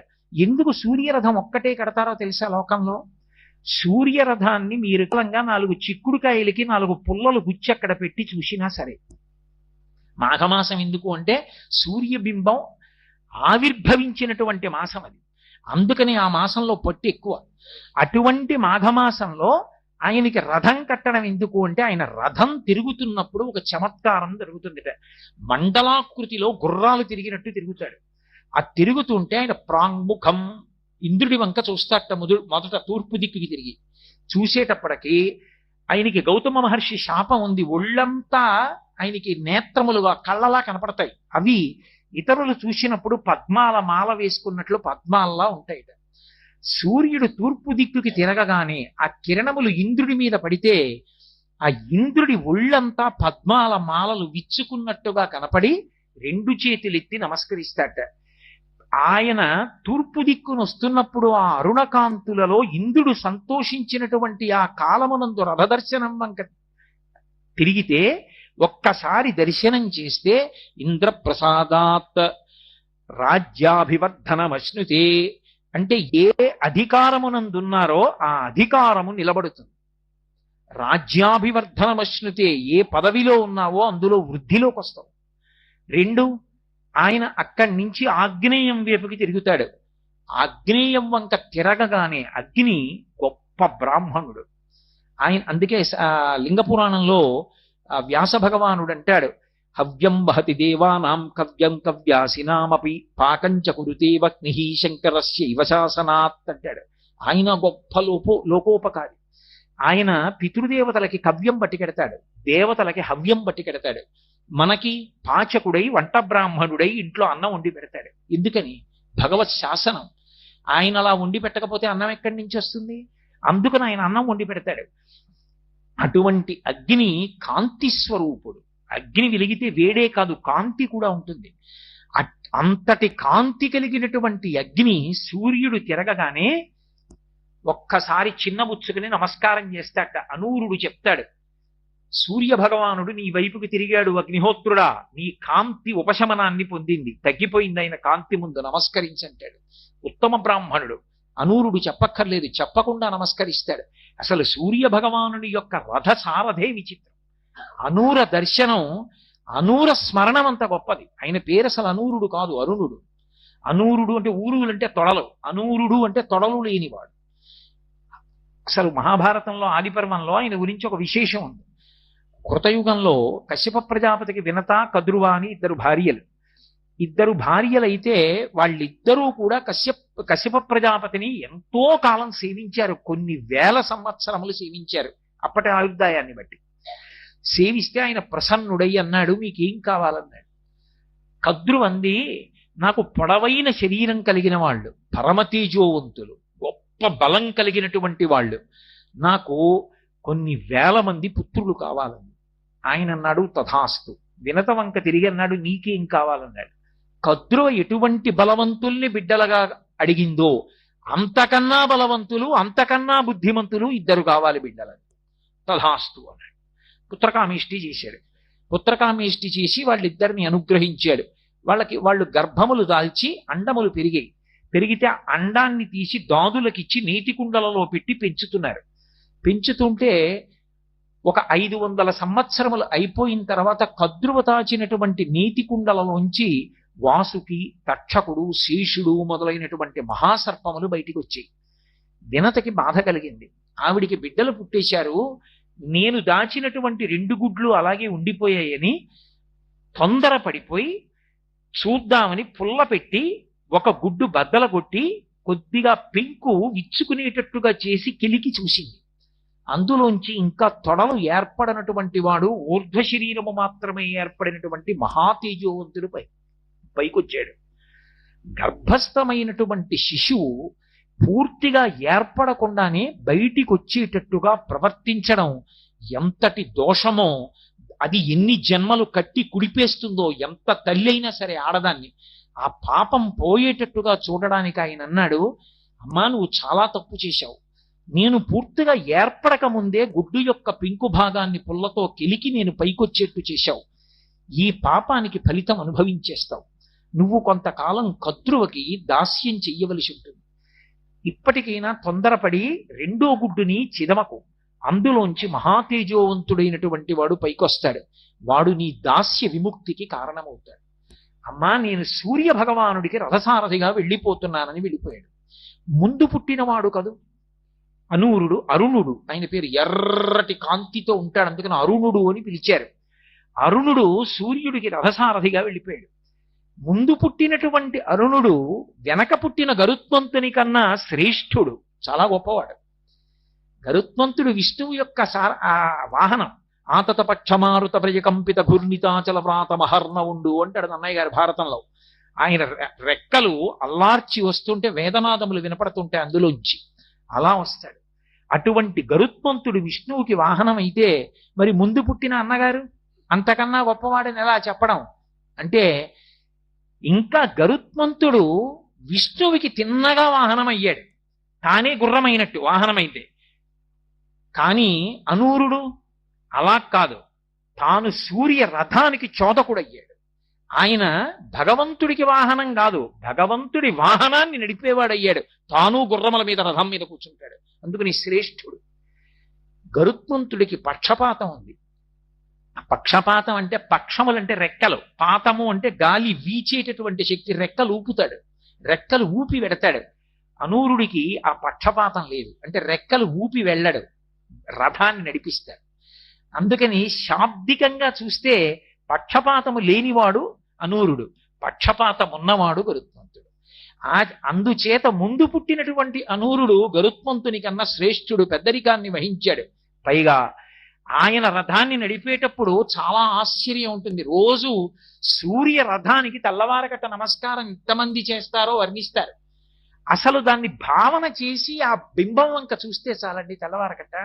ఇప్పటికీ నాకు విశాఖపట్నం ఉపన్యాసాలకు వెళ్ళడం అంటే సరదా. ఏమిటంటే ఓ రోజు తెల్లవారుధామం లేచి సంధ్యావందనం చేసి సముద్రపుడికి వెళ్ళి కూర్చుంటే అందులోంచి అసలు ఆ అరుణారుణ బింబం లేస్తుంటే ఎర్రటి కాంతులు సముద్రం మీద పడి వెనక వైపు తెల్లవారిపోయి వెలుతురు వచ్చి ఎర్రటి కాంతులలో ప్రాణులన్నీ కూడా ఏదో చిన్నప్పుడు సంబరాల్లో ఎర్రకాగితం కళ్ళజోడు పెట్టుకుంటే అన్ని ఎర్రగా కనపడ్డట్టు కనపడతాయి. కాసేపటికి బంగారు రంగులోకి తిరిగిపోతాడు. ఆ తర్వాత ఇక దుర్నిరీక్షుడు. అసలు ఆ సూర్యోదయ ఘట్టాన్ని చూడ్డమే చాలు. అనూరుడు సారథ్యం వహించి భగవానుడు కూర్చోడానికి ముందే సిద్ధపడి రథాన్ని పట్టుకుని నిలబడతట. ఒక కవి చమత్కరించాడు. అసలు సూర్యరథం వచ్చే ముందు ఎందుకు ఆకాశం ఎర్రబడుతుంది అన్నాడు. అంటే ఆయన అన్నాడు, మరి శరత్కాలంలోనూ రథం తిరగాలి, హేమంత ఋతువులోనూ రథం తిరగాలి. మంచు కదూ, అంత చలి. రథంలో వెనకాతలో ఉన్నవాడికి ఏముంది, అంత చలిగాలి తగలదు. అప్పర బెర్తవాడికి తగిలిన ఏసీ లోయర్ బెర్తవాడికి తగలనట్టు. కాబట్టి వెనకనున్నవాడు సూర్యుడు, ముందునున్నవాడు అనూరుడు. చల్లటి కాంతి ఈయన కొట్టేస్తుంటుంది. అందుకని ఆయన ఏం చేశాడంటే ముందు ఓ చలిమంట కూడా వేసుకున్నట్ట, వెచ్చగా ఉంటుందని. అదే ఆ ఎర్రటి కాంతి అని ఎవరి భావన చేత వారు తరించారు. ఆ అనూరుడు రథం మీద ఎక్కేటప్పటికి ఇంద్రుడు పరవశించిపోతాట సూర్యరథాన్ని చూసి. అగ్నిహోత్రుడు ఇంతటి తేజోవంతుణ్ణి అయినా ఆయన తేజస్సు ముందు నా తేజస్సు అణిగిపోయిందని మహోత్కృష్టమైన బ్రాహ్మణుడు అగ్నిహోత్రుడు రెండు చేతులు ఎత్తి నమస్కరిస్తాట. లోకాలనన్నింటినీ బాధ పెట్టగలిగిన వాడు ఎవరి పేరు చెప్తే ఎవరైనా గడగడలాడిపోతారో మహాజ్ఞానులు తప్ప. అటువంటి యమధర్మరాజు గారి వైపుకి రథం తిరుగుతుంది దక్షిణ దిక్కుకి. మరి దక్షిణ దిక్కుకి యముడు కదూ అధిపతి. తిరిగేటప్పటికీ అనూరుడు చెప్తాట, ఓ యముడా సూర్యరథం తిరుగుతోందంటాడు. అనేటప్పటికీ ఆయన ముందు ఏం చేస్తాడంటేట గబగబా తీసుకెళ్లి తన మహిషాన్ని దాచేస్తాడు, దున్నపోతుని. ఎందుకంటే ఆజన్మ వైరం అని ఉంటుంది కొన్ని ప్రాణులకు. వేదంలో చెప్తారు. వేదంలో ఒకప్పుడు వశిష్ఠుడు ఇంద్రుడి ఇంటికి వెళ్ళాడు. దేవశుని అని ఇంద్రుడి కుక్క, అది పెద్దగా అరిచింది. ఎందుకంటే ఇంద్రుడు మంచి డాబుగా ఉంటాడు, కిరీటం అవి పెట్టుకుని. పాపం వశిష్ఠుడు గడ్డాలవి పెంచుకున్నాడు బ్రహ్మతేజస్సుతో. ఆయన్ని చూసి అరిచింది. అరిస్తే ఆయన శునక సూక్తం చదివాడు వేదంలో. ఓ శునకమా నీ గొప్పతనం ఇటువంటిది అని చదివి అందులో ఓ మాట చెప్తాడు, ఆగర్భ వైరం, పుట్టుకతో కారణం లేకుండా వైరం నీకు పందితో ఉందంటాడు. ఈశ్వరుడు అలా పెట్టాడు. ఆగర్భ వైరం అని ఉంటుంది తిరియక్కుల యందు, వెన్నుపాము అడ్డంగా ఉండే ప్రాణుల్లో. మనుష్యులకు అలా ఉండకూడదు. అలా ఉంటే వాడు మనుష్యుడు కాడు, మనుష్య రూపంలో ఉన్న రాక్షసుడు. అలా వైరం కడుపులో పెట్టుకుని పైకి ప్రేమగా తిరిగేవాడు. కాబట్టి అటువంటి శునక సూక్తంలో కుక్క వైభవం చెప్పి వశిష్ఠుడు అంటాడు, ఈ శునక సూక్తం ఎవరు చదువుతారో వాళ్ళని కుక్కలు కనవవు అంటాడు. అలా మహిషానికి గుర్రానికి పడదు. ఎక్కడైనా దున్నపోతూ గుర్రం ఉన్నాయనుకోండి, ఒకదాంతో ఒకటి కలియబడతాయి. అందుకే సూర్యరథం దక్షిణ దిక్కుకి తిరుగుతుంటే యమధర్మరాజుకి పరాకు చెప్తారట. యమధర్మరాజుకి తండ్రి సూర్య భగవానుడు కాబట్టి నీ తండ్రి సూర్యుడి యొక్క రథం తిరుగుతోంది, నీ మహిషాన్ని దాచంటారు. ఆయన గుర్రాలతో కలియబడుతుందేమో అని తన మహిషాన్ని దాచేస్తాట. ఇంతటి యమధర్మరాజు తన తండ్రి సూర్య భగవానుడి యొక్క రథం తిరుగుతోందని రెండు చేతులెత్తి నమస్కరించి నిలబడతాట. పశ్చిమ దిక్కుకి తిరుగుతుంటుంది రథం, నైరుతి వైపుకి తిరుగుతుంటే నైరుతికి రాక్షసులు అధిపతి. మీ అదృష్టం ఇవాళ మిమ్మల్ని సూర్యుడు చూస్తున్నాడు అనేటప్పటికీ రాక్షసులందరూ రెండు చేతులెత్తి నమస్కారం చేస్తారట. పశ్చిమ దిక్కుకి తిరుగుతుంది. ఎవరైనా ఒక చక్రవర్తికి కానీ మహారాజుకు కానీ సేవ చెయ్యాలి అంటే ఆయనకి ఏం చేస్తాం, ఏముండదు. అందుకే కడవలతో నీళ్లు తెచ్చి ఆయన గుర్రాలు తడుపుతారు. మీరు రామాయణం జరిగితే కనపడుతుంది. గుర్రాలకి నీళ్లు పోసి తడిపితే వాటికి మంచి శక్తి వస్తుంది, ఉత్సాహం పుంజుకుంటాయి నీళ్లు పెట్టినా కూడా. అందుకని పశ్చిమ దిక్కుకి తిరుగుతూ అనూరుడు చెప్తాట, సూర్యరథం తిరుగుతోంది, ఓ వరుణుడా, వరుడు జలములకు అధిపతి, ఓ వరుణుడా నీ యొక్క జలముల చేత ఈ రథాశ్వములను తడుపంటాడు. వరుణుడు నీటితో తడుపుతట, అవి మంచి ఉత్సాహాన్ని పొందుతాయి. పొందిన తరువాత అవి వాయువ్యానికి తిరుగుతాయి. వాయువ్యానికి తిరుగుతుంటే వాయుదేవుడు వచ్చి రెండు చేతులు ఎత్తి నిలబడతాడు. నిలబడితే, ఓ వాయువా, తడిసిన శరీరాలతో గుర్రాలు పరిగెడుతున్నాయి, నువ్వు ఎదురుగా గాలి రా, వాటికి చల్లగా ఉండి సంతోషాన్ని పొందుతాయి. ఎందుకంటే అవి ఒక్కసారి ఇబ్బంది పడతాయి. ఎప్పుడు అంటే ఆకాశగంగ ప్రవహించిన మార్గంలో ఆ గుర్రాలు వెడుతున్నప్పుడు వాటి కాళ్ళు అందులో కొంచెం ఇరుక్కుంటూ ఉంటాయి, అవి లాక్కుని పరిగెడుతుంది ఆ రథం. అప్పుడు అవి శ్రమ కలగకుండా నీటితో తడపబడి ఆ వాయువు యొక్క స్పర్శ కలిగితే చల్లగా ఆ సూర్య రథం తిరుగుతుంది, ఉత్తర దిక్కుకు వస్తుంది. సూర్యుడే ప్రసన్నంగా చూసి కుబేరుడు వంక చూసి కనుబొమలు ఎగరేస్తాట. ఎందుకు అంటే శంఖనిధి పద్మనిధి అనబడేటటువంటి రెండు నిధులకు అధిపతి, నవనిధులకు. ప్రత్యేకించి అందులో శంఖనిధి పద్మనిధి, శంఖము పద్మము ఈ రెండు శ్రీ మహావిష్ణువు యొక్క ఆభరణాలు. అందుకే కదూ ఆయన శంఖం గద పద్మము ఇవన్నీ పట్టుకుని ఉంటాడు. కాబట్టి శంఖనిధి పద్మనిధి నీ దగ్గర ఉన్నాయి, అవి రెండు ఆయనకి ఇష్టం. అందుకని ఒకసారి ఆయన వంక చూసి ఓ చిరునవ్వు నవ్వుతట, సూర్యుడి చిరునవ్వు చాలు నీ పదవి నిలబడుతుందంటట. అనూరుడు ఈశాన్యం వైపుకి తిరుగుతుంది, శివుడు వస్తాడు.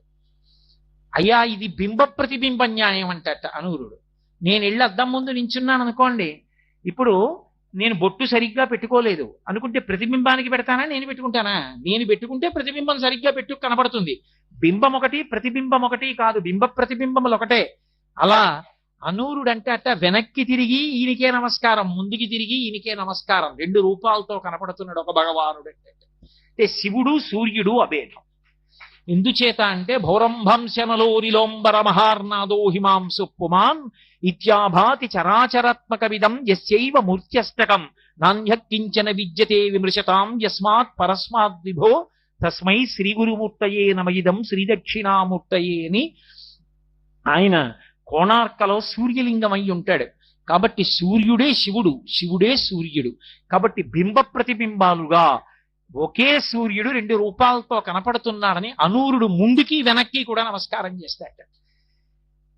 ఆ అనూరుడు రథమెక్కి కూర్చోగానే సూర్యనారాయణమూర్తి కూర్చుని అనే ముందు అనూరుడు ఇలా చూస్తాట, వెనక్కి చూస్తే రథాన్ని మొదలుపెట్టు అంటే చూడండి, లోకంలో రథ చోదకులు ఉంటారు. మీకు బాగా అర్థం అవ్వాలి అంటే ఓ కారు డ్రైవర్ ఉన్నాడు అనుకోండి, ఎవరికి చెప్తాడు దానికి ఇబ్బంది వస్తే? ఎంత యజమానైనా రక్షింపబడేది డ్రైవర్ వల్లే కదూ, ఆయన బాగా నడిపితేనే కదూ. అందుకే కృష్ణుడు సారథ్యం వహించాడు. అయ్యా ఈ మధ్య బ్యాక్ టైర్ అంత బాగులేదండి, కొంచెం చక్రం మారిస్తే బాగుంటుంది సార్ అంటాడు కదూ, యజమానికే చెప్పాలి. సూర్యుడి వంక ఇలా చూస్తాట అనూరుడు.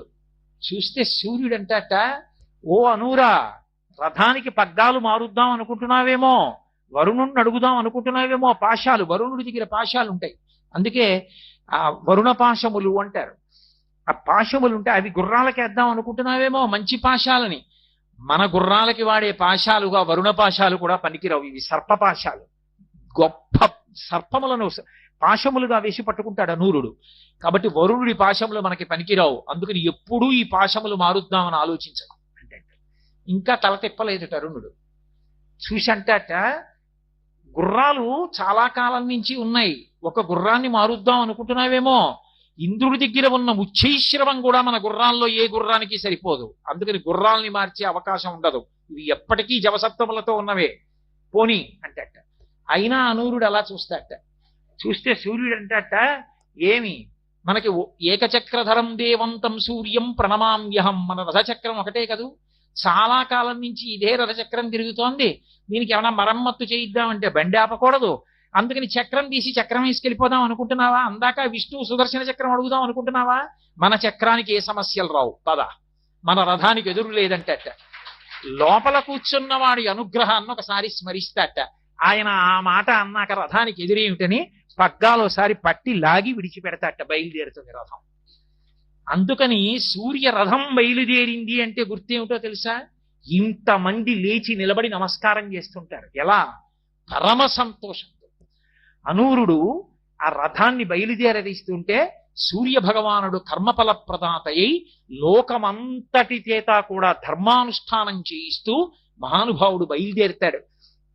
అందుకే అటువంటి సూర్యుడు బయలుదేరుతుండగా ఆ రథం వంక తిరిగి ఒక్కసారి నమస్కారం చేసి, దానికి పూజ ఏమిటండి? ఇక శంకరాచార్యుల వారు సౌందర్యలహరి పూర్తి చేస్తూ ఓ మాట అంటారు, ప్రదీపజ్వాలాభిర్దివసకర నీరాజన విధి అంటారు.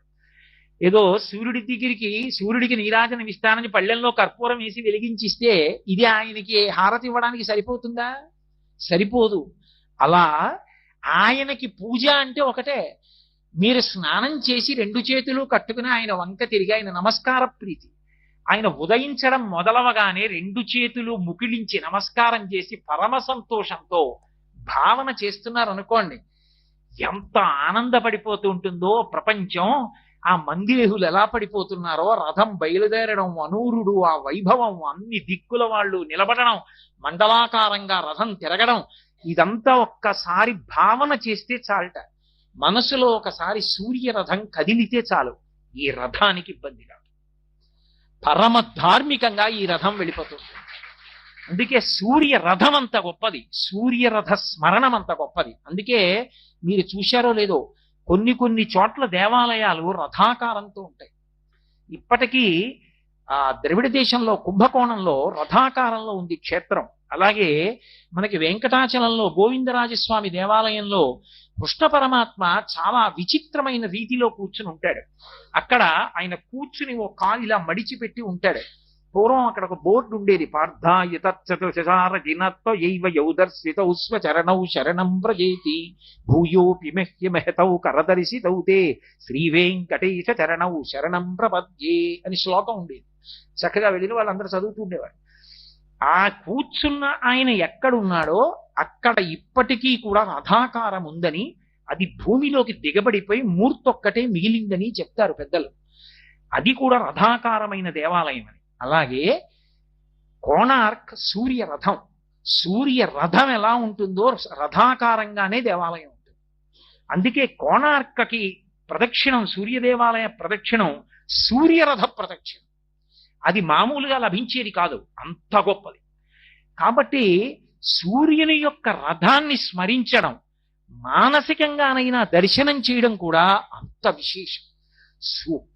సూర్యోదయ కాలమునందు ఎంత విశేషం జరుగుతుందంటేట తిక్కన గారి విరాట పర్వంలో చెప్తారు, నీరజాకరములు నిష్ఠయి చేసిన భవ్య తపంబు ఫలమనంగా దినసముఖాకి నందిత చక్రయుగ్మకంబులయనురాగంపు బ్రోవనంగా హరిహర బ్రహ్మ మహానుభావంబులొక్కటింగాగరగిన గట్టియనగా అతుల వేదత్రయ లతికాచయము పెనుబొందన్ పుట్టెడు మూల కందమనగా అఖిల జగముల కందరయగుచు జనసమాజ కరపుట హృదయ సరోజములకు ముకుళనంబును జృంభణంబును నర్చి భానుబింబంబు పూర్వాద్రిపై వెలింగే అంటాడు మహానుభావుడు.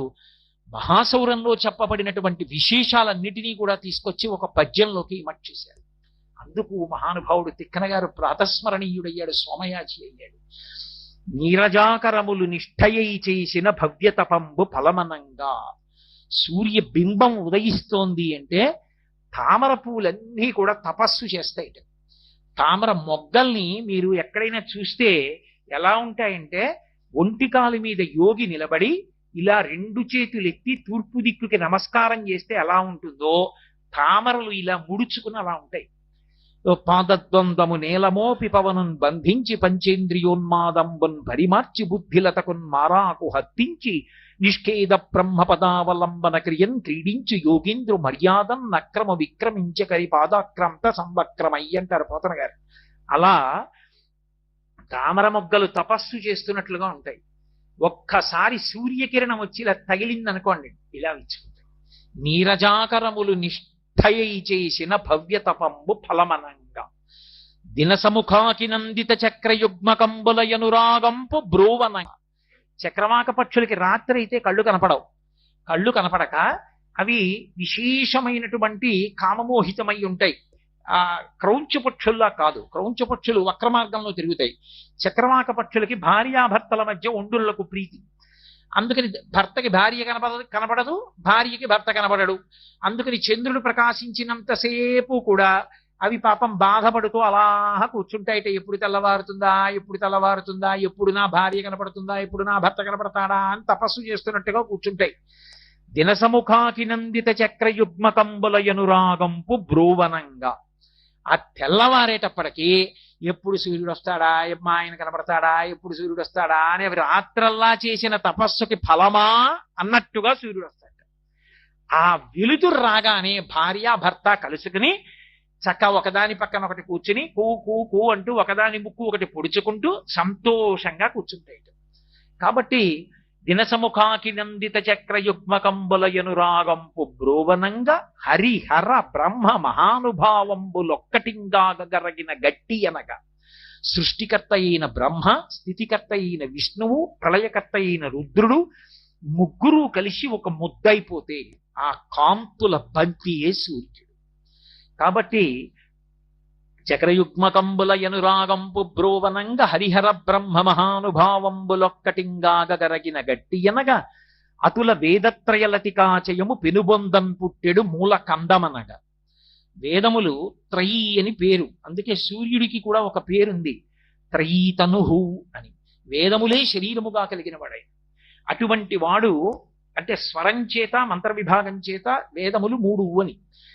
అటువంటి వేదములు 3 పుట్టడానికి, వేదములనేటటువంటి తీగ పుట్టడానికి మూలకందమైనటువంటి ఆ దుంప ఎదురుగుండా కనపడుతోందా అన్నట్టుగా ఉన్నట్ట సూర్యుడు.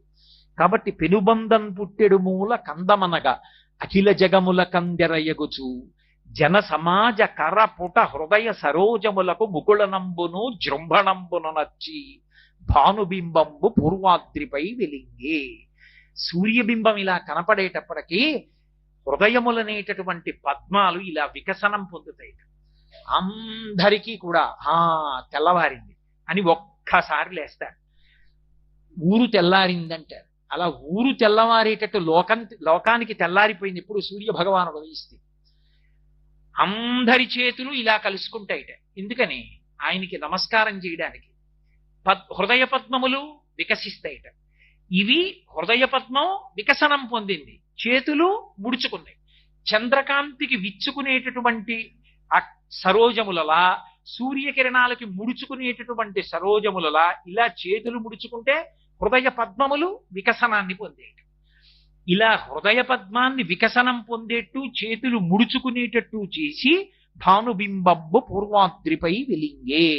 ఆ భానుబింబం పూర్వాద్రి మీద వెలిగింది. ఎందుకని జనులందరూ నమస్కారం చేయాలి? ఏం చేయకపోతే ఏమవుతుంది అంటే, ఆయనకి నమస్కారం చెయ్యడానికి కొన్ని ప్రధాన కారణాలు చెప్పింది వేదం. ఎందుచేత అంటే సూర్యుడొక్కడే ఎప్పుడూ ఒకలా ఉండడు. ఏదో వెలుగుల బంతి కదా అని ఎప్పుడూ 365 రోజులు అలాగే ఉండేటటువంటి లక్షణంతో ఉండడు.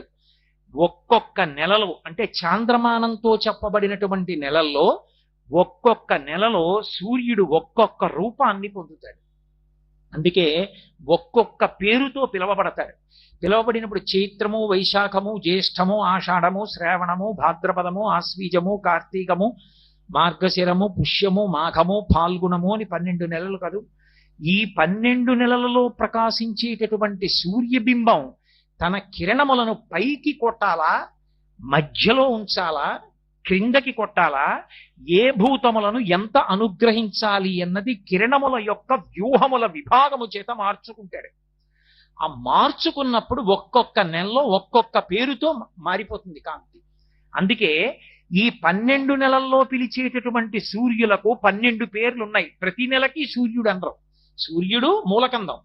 కానీ మొట్టమొదట చైత్రమాసం దగ్గర నుంచి మొదలు పెడితే ధాత, అర్యముడు, మిత్రుడు, వరుణుడు, ఇంద్రుడు, వివస్వంతుడు, త్వస్త, విష్ణువు, కర్యముడు, పూషుడు, భగుడు, క్రతువు అని 12 నెలలకి 12 మంది అధిపతులు, ద్వాదశాదిత్యులు.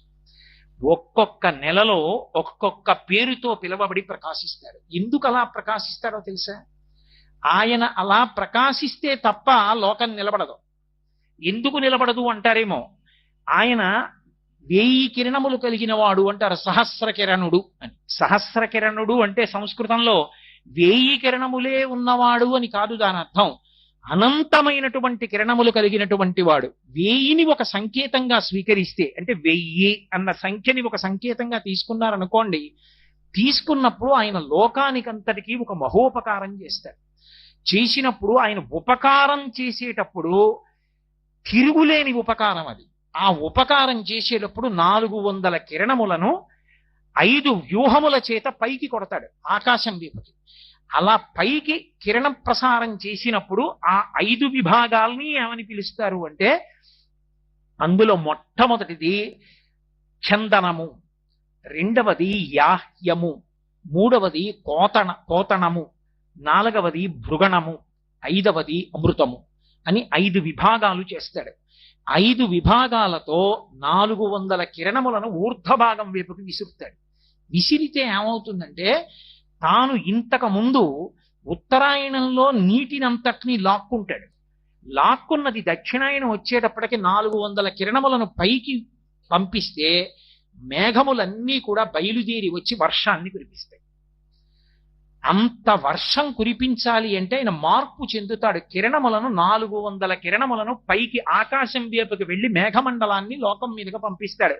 మహోపకారి. అందుకే మేఘానికి తక్షణ ఉపకారం, సూర్యుడికి తక్షణ ఉపకారం. ఆయన్ని ప్రార్థన చేసేటప్పుడు అందుకే శంకరాచార్యులు వారు సౌందర్యలహరి చేస్తూ ఒక మాట అంటారు, సకృన్నత్వానత్వా అంటారు. సకృన్నత్వానత్వా అంటే పరమభక్తి తత్పరులైనటువంటి వారు ఒక్కసారి నమస్కరిస్తే అనుగ్రహించేస్తారు. ఒకప్పుడు బ్రహ్మాండమైన యజ్ఞం చేశారు దక్షిణ దేశంలో, పూర్ణాహుతి. ఇంకా కొద్దిసేపట్లో పూర్ణాహుతి అవ్వాలి. పూర్ణాహుతి మాట దేవుడెరుగు, యజ్ఞశాల కూడా నిలబడేటట్లేదు, అంత మబ్బేసింది, విపరీతమైన మబ్బు. మహాస్వామి వారు కంచికామకోటి పీఠాధిపత్యం వహించిన ప్రాతస్మరణీయులు చంద్రశేఖరేంద్ర సరస్వతి మహాస్వామి శరీరంతో ఉన్నారు. అప్పుడు లోపల పర్ణశాలలో ఉన్నారు. ఆయన దగ్గరికి వెళ్ళి చెప్పారు, అయ్యా ఏది నిలబడేటట్లేదు, గాలి వచ్చేసేటట్టుంది, పూర్ణాహుతి కూడా అవదు, యాగం ధ్వంసం అయిపోయేట్టుంది అన్నారు. ఆయన బయటికి వచ్చి సత్యదండం ఎత్తి సూర్య భగవానుడికి నమస్కారం చేసి ఆయన కాషాయ వస్త్రంలో దారం ఒకటి తీసి విసిరి నమస్కారం చేశారు. అంతే, పూర్ణాహుతి అంతా అయిపోయే వరకు చుక్క పడలేదు, గాలి వేయలేదు, అయిపోయింది. అందుకే మీరు బాగా గమనించండి, శరత్కాలం వచ్చిందనుకోండి, మా చిన్నతనంలో అందరినీ పిలిచి ఒరే తెల్లమబ్బుకి నమస్కారం పెట్టండి రానివారు. మాకు చిన్నతనంలో తెలిసేది కాదు, ఎందుకు ఈ తెల్లమబ్బుకి నమస్కారం పెట్టమంటారు.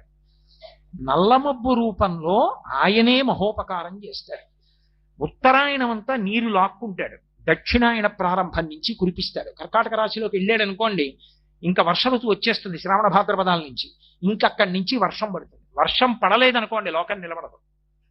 ఆ వర్షం పడాలి అంటే ఈ 5 వ్యూహముల చేత, ఇందాక నేను మీతో మనవి చేశానే, చందనము, యాహ్యము, కోతణము, భృగణము, అమృతము అనబడేటటువంటి 5 విభాగములు చేసి, ఈ 5 విభాగములుగా 400 కిరణములను ఆకాశం వైపుకి తిప్పి మేఘమండలాన్ని పంపించి వర్షం కురిపిస్తాడు.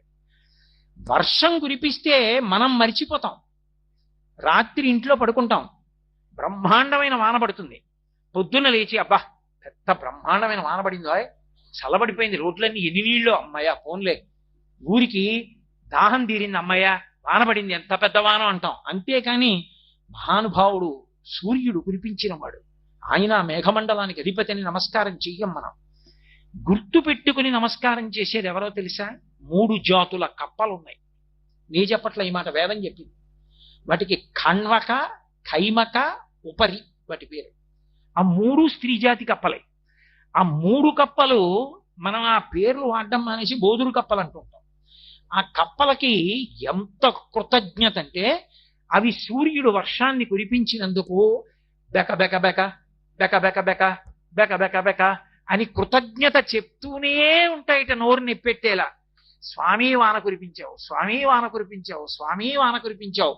అందుకే తన పట్ల అంత కప్ప అరిస్తే పాముకి తెలుస్తుంది అది ఇక్కడ ఉందని, తన శరీరం పోతే పోయిందని సూర్యుడికి కృతజ్ఞత చెప్పుకుంటుంది బెకబెకలాడుతూ. అలా చెప్పేవన్నీ కాదు, ఒక్క ఖణ్వక, ఖైమక, ఉపరి, ఈ 3 జాతుల ఆడకప్పలే. కాబట్టి ఇప్పుడు ఈ 3 జాతుల ఆడకప్పలకి అంత కృతజ్ఞతాభావం ఉంది కాబట్టే సూర్యనారాయణమూర్తికి అవంటే అంత ప్రీతిట. భక్తి అంటే ఏమిటండి? కృతజ్ఞతే. స్వామి నువ్వు నాకేమి ఇవ్వలేదు స్వామి అన్నారనుకోండి, ఆయన మురిసిపోతాడు, వీడు రా పాత్రుడు. స్వామి నువ్వు నాకు అది ఇవ్వలేదు స్వామి అన్నారు అనుకోండి, వీడికి ఇచ్చింది గుర్తుండదురా అనుకోడు. కృతజ్ఞో నాస్తి నిష్కృతి. రామాయణం కిష్కింధకాండలో లక్ష్మణుడు అంటాడు, బ్రహ్మజ్ఞేచ సురాపేచ చోరే భగ్నవ్రతే తథా నిష్కృతి విహితా సిద్భి కృతజ్ఞో నాస్తి నిష్కృతి అంటాడు. కాబట్టి మహానుభావుడికి వానలు పడకపోతే ఈ 3 జాతుల కప్పలలో ఏదో ఒక కప్పని పట్టుకుంటారు. పట్టుకుని దాన్ని తీర్చి దానికి అభిషేకం చేసి దాన్ని పల్లకీలో పెట్టి ఊరేగింపు చేస్తారు. స్వామి నీ అనుగ్రహం లేకపోవడానికి మా కృతజ్ఞత కారణం, ఇది మేము తెలుసుకుని నీ పట్ల కృతజ్ఞత ఉన్నవాడి కాళ్ళట్టుకుని ఊరేగిస్తున్నాను, నెత్తి మీద ఎట్టుకుని అనుగ్రహించారు. కప్ప పూజ, కప్పని ఊరేగించడం మూఢాచారాలు మూఢనమ్మకాలై కాదు, వేదం చెప్పింది. ఇప్పుడు నే తప్పు చేశాననుకోండి, నే తప్పు చేసినప్పుడు ఆఫీసర్ గారి దగ్గరికి వెళ్ళలేకపోతే ఏం చేస్తాను? ఆఫీసర్ గారి దగ్గర బాగా అనుగ్రహం పొందిన వాడిని పట్టుకుంటారు. పట్టుకుని వాడిని ముందు పెట్టుకుని, అయ్యా ఇంతకు ముందు చేశాడు కానీ ఈ మధ్య మారాడండి పాపం నేను చూస్తున్నాను, ఓ వదిలేయండి అంటే అంత కోపం ఉన్నవాడు నీకు చెమడా తీసేద్దాం అనుకున్నాను, అతను చెప్పాడు కాబట్టి చూస్తాను అని అవకాశం ఇస్తాడు. ఎందుకు? ఈయన చెప్పాడు కాబట్టి, లేకపోతే వాడు బతుకేమైపోను. అలా మనం కనీసం రాత్రల్లా వర్షం కురిపిస్తే పొద్దున్నన్నా నమస్కారం పెట్టకపోతే కప్ప బెకబెకబెకలాడుతూ ప్రాణం పాము కప్ప చెప్పడానికి సిద్ధపడింది, దాన్ని ఊరేగింపు చేస్తే ఆయన ప్రసన్నుడవుతాడు. ప్రసన్నుడై వర్షం కురిపిస్తాడు. అందుకే కప్పకి పూజ, కప్పని ఊరేగించడం. అంతేగాని అసలు అది ఏమిటో, ఎక్కడ చెప్పారో, ఎందుకు చెప్పారో ఏమీ తెలియకుండా ఇవన్నీ మూఢాచారాలని బయలుదేరకూడదు. అది తప్పది జీవితంలో. అసలు మనిషి శీల వైభవాన్ని పాడు చేసేస్తాయి. అందుకే శరత్కాలం వస్తే కృతజ్ఞతావిష్కారం చేయరా, లేకపోతే నీ బతుకు ఇలాగే కృతజ్ఞతతో అలవాటైపోతుందని శరత్కాల మేఘం వెళ్ళిపోతుంటే తెల్ల మేఘం ఎక్కడో సముద్రంలో ఉప్పు నీటిని తాగి నిరాధారమైనటువంటి ఆకాశంలో వచ్చి నువ్వు అడిగావా లేదా చూడకుండా రాత్రి వర్షం కురిపించేసి తెల్లవారుసామున తెల్లమబ్బు వెళ్ళిపోతోంది. తనకున్నవన్నీ ఇచ్చినప్పుడు మెల్లిగా మోసుకొచ్చింది. ఇచ్చి వెళ్ళిపోయేటప్పుడు ఎవరైనా చూసినాక ఏమైనా నమస్కారం పెడతారా అని చూడకుండా వెళ్ళిపోతాం. అటువంటి మబ్బుకి నమస్కారం చేయకపోతే అన్నీ ఇచ్చి వెళ్ళిపోతున్న మబ్బుకి కృతజ్ఞుడవైపోతావు. నమస్కారం చేయి తెల్ల మబ్బుకు అనేవారు మా చిన్నతనంలో. కాబట్టి కృతజ్ఞతాభావమునకు ఆయన సంప్రీతి చెందుతాడు. అందుకే వర్షం ఎవరు కురిపిస్తారు అంటే సూర్య భగవానుడే. ఆతపీ మండలీ మృత్యు అని ఆ వర్షాన్నంతటినీ కురిపించేవాడు, తపింపచేసేవాడు కూడా వృష్టి ప్రదాత సూర్య భగవానుడే. ఆయన అనుగ్రహం ఉంటే అసలు లోకమునందు వర్షములు లేకపోవడం అనేటటువంటిది ఉండదు. సూర్యుడికి అందరూ నమస్కారం చేస్తే అసలు వర్షాలు పడకపోవడం అన్నది లోకంలో ఉండదు. అందుకే పూర్వం తన రాజ్యంలో ఉన్న ప్రజలందరికీ అన్నం దొరకాలి అంటే మహారాజులు సూర్యారాధన చేసేవారు. అలాగే ఆయన మంచు కల్పిస్తాడు లోకానికి. ఆ మంచు కల్పించలేదనుకోండి మళ్ళీ కొన్ని ఇబ్బందులు వస్తాయి. అలా జరగకూడదని తుషార పంక్తులను కల్పిస్తాడు, విశేషమైన మంచు. ఆ మంచు కల్పించేటప్పుడు మళ్ళీ 4 వ్యూహములతో 4 విభాగములతో 300 కిరణములను సమాంతరంగా ఇలా సమానంగా వెళ్ళేటట్టుగా ప్రసరించి 4 విభాగములను సృజిస్తాడు. అవే వశ్యము, మేష్యము, హరాదినము, 4వది ఆక్రందనము అని ఈ 4 రకములైనటువంటి వ్యూహములను విభాగములను సృజించి ఈ 4టి చేత మేఘముల ఆ మంచు పంక్తులను, మంచు విపరీతంగా తెరలను సృష్టి చేసి లోకమునందు ఋతువు మారేటట్టుగా చేస్తాడు. అలాగే దేవతలను, పితృదేవతలను, మనుష్యులను ప్రత్యేకంగా ఎముకలు పెరగడానికి కావలసినటువంటి శక్తి కిరణములలో ఉండి విశేషముగా ప్రసారమయ్యేటట్టు, ఆరోగ్యము ప్రదానమయ్యేటట్టు చేయడానికి గ్రీష్మ ఋతువుని కల్పించి గ్రీష్మ ఋతువులో చంద్రాస్తము, శుక్రాస్తము అని 2 విభాగములను సృజిస్తాడు. సృజించి 300 కిరణములు భూమి మీదకు వదులుతాడు. అందుకే మీరు చూడండి, గ్రీష్మ ఋతువు వచ్చిందనుకోండి, గ్రీష్మ ఋతువులో ఎవ్వరివి శరీరాలు పడిపోవు తొందరగా. గ్రీష్మంలో నిలదొక్కుంటారు, ఆరోగ్యంగా ఉంటారు, ఏం ప్రమాదాలు రావు. మళ్ళీ ఆయన లయకారకుడవుతాడు సూర్యుడే. చాలా మంది ప్రాణుల్ని పడగొడతాడు. పడగొట్టాలనుకుంటే ఇందాక నేను చెప్పానే, ఆ 4 వ్యూహములతో మంచు ఎక్కువగా ఉండేట్టుగా చేస్తారు. చేస్తే ఆయన అది చేసినప్పుడే యమధర్మరాజు గారి యొక్క 2 కోరలు పైకొస్తాయి. ఒకటి ద్వావృతు యమదంస్ట్రాఖ్య అంటారు దేవీ భాగవతంలో. శరత్కాలమునందు వసంత ఋతువు, ఈ 2 ఋతువులలో 2 కోరలు బయట పెడతాడు.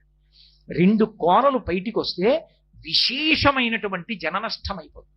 అందుకే యథార్థానికి గ్రీష్మ ఋతువులో చనిపోయే వాళ్ళకన్నా శరత్కాలమునందు వసంత ఋతువునందు చనిపోయే వాళ్ళు ఎక్కువ మంది ఉంటారు. అందుకే శరత్కాల ప్రారంభంలో శారదా నవరాత్రులు చేసి అమ్మవారిని ఆరాధన చేస్తారు. అలాగే వసంత ఋతువు ప్రారంభమునందు మళ్ళీ వసంత నవరాత్రులు చేసి రామచంద్రమూర్తి యొక్క పాదాలు శారద పాదాలు పట్టుకుని అమ్మవారి అనుగ్రహంతో అంటువ్యాధులు ప్రబలిపోకుండా లోకాన్నంతటినీ రక్షించుకుంటారు. ఈ 2 కాలముల యందు సూర్యనారాయణమూర్తి యొక్క కిరణములు 304 విభాగములుగా వచ్చిన కారణం చేత జనులందరూ పడిపోతూ ఉంటారు.